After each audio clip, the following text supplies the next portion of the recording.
Bonjour à toutes et à tous, bienvenue sur Fly High. Ici, on est devant le Nord Atlas. Il fait partie des monuments historiques.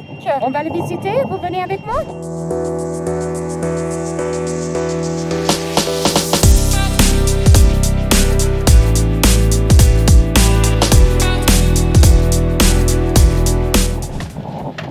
Ah, un beau volume. L'arrière.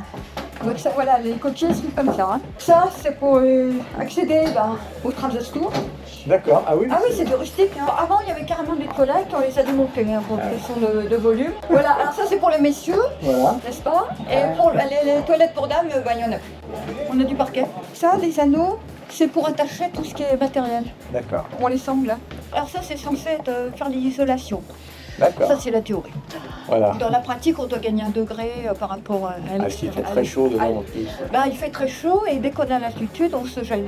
Voilà, il n'est pas pressurisé non plus. Non. Et vous montez à combien alors en altitude avec? Oh, moyenne 1500 pour vitesse de croisière. Et 500 mètres. Pas trop haut. Voilà. Les pilotes ont des bouteilles d'oxygène de secours au cas où. Très bien. Mais c'est clair. Alors ça, c'est les sièges. Voilà, c'est confortable. Bienvenue pour les prochaines 8 heures de vol. Quand on est fatigué, une fois je me suis endormie comme ça, la tête blottie contre la hache. Là-bas, c'est la première. Impeccable. Vous pouvez passer combien d'heures sur ces Alors, le maximum 8 heures. 8 heures? 8 heures, faire le calcul, il y a à peu près 5000 litres d'essence et il tète 600 litres à l'heure. Et à quelle vitesse en croisière? Un peu plus de 300 à l'heure.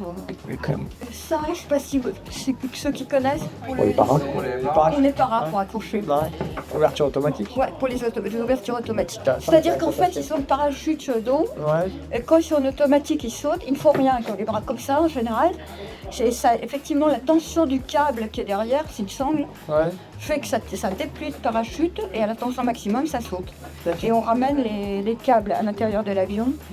Et vous faites encore des largages? Oui, on a 2 gros buness, c'est effectivement les meetings comme ici, et les largages. Alors soit des clubs civils qui louent l'avion, soit les militaires. Alors pas dans des cas de militaires, dans des cas de commémoration, par exemple pour le débarquement, même si l'avion est un peu plus récent, il fait suffisamment ancien pour qu'on fasse des largages à ce moment-là. Pour la Légion à Aubagne, chaque fois qu'ils fêtent leur anniversaire, on fait un largage au-dessus d'Aubagne. Vous étiez combien de personnes dedans? Alors, avant, à l'époque militaire, 50 maximum. Maintenant, on est limité, alors que je dis pas de bêtises, pour les parents, c'est 28 maximum. Avant, c'était 15. Mais ça, c'est les assurances qui nous bloquent.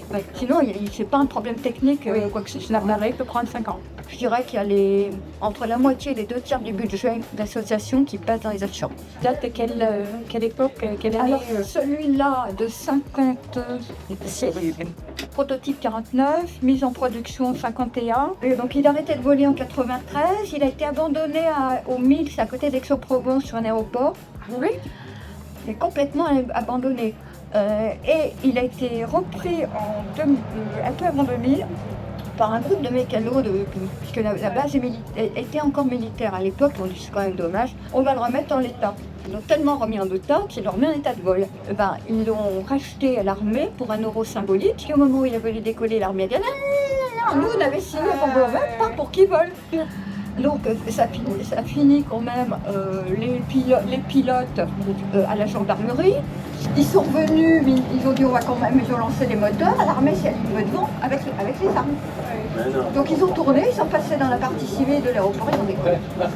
Donc là c'est fini. Alors comme il est classé monument historique, on n'a pas le droit de mettre quoi que ce soit de moderne dessus. Il n'y a qu'une chose moderne, c'est la radio, parce que l'ancienne radio, on communiquait même plus avec les tours de contrôle, c'était un peu dangereux. Alors avant, quand c'était une évacuation sanitaire, il y avait des brancards sur 2 niveaux, sur les 2 côtés et au milieu. Je crois que 18 brancards maximum. Au départ, il y avait 5 personnes pour piloter cet avion. Il y a donc pilote, copilote, mécano-nav. Il y avait un navigateur et un radio. Donc on a enlevé le navigateur parce qu'on a maintenant un GPS, mais amovible. Oui, forcément, on l'enlève. Et le radio, puisque c'est une radio moderne, c'est le copilote qui le fait. L'ancienne radio, elle est au-dessus et sur le côté. Pour le navigateur, il avait les cartes. Et au-dessus, il y a l'astrolabe pour le vol aux étoiles. Là, il y a une sorte de tabouret. Donc, il déployait ça, il passait la tête là et on pouvait se guider aux étoiles. Ou alors il regardait par les hublots, il regardait les villes, les fleuves, etc. Ce mec-là s'assoit au milieu. C'est le siège qui se déplie ici. Il s'occupe de tout ce qui est moteur. C'est-à-dire que les pilotes ne touchent pas au gaz. Tout ce qui est au centre là, du tableau de bord, ça indique les gaz, l'essence, etc. Et sinon, vous avez de chaque côté, pour le pilote et copilote, c'est pas exactement sur la même forme, mais c'est les mêmes indicateurs. Horizon, enfin, ça ressemble à... C'est les mêmes indications qu'un avion classique. Ah, il faut pas être grand, hein, par contre.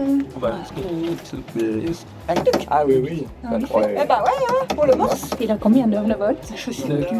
Beaucoup parce qu'il a commencé pour les histoires du canal de Suez. Il a été au Tchad, il était en Afrique. Alors je crois que je sais pas si c'est celui-là, il y en a un ou deux qui sont allés au pôle Nord. Il a fini comme avion qui accompagnait la patrouille de France. Ils ont emmené leurs pièces détachées. Merci beaucoup. Au revoir. Merci.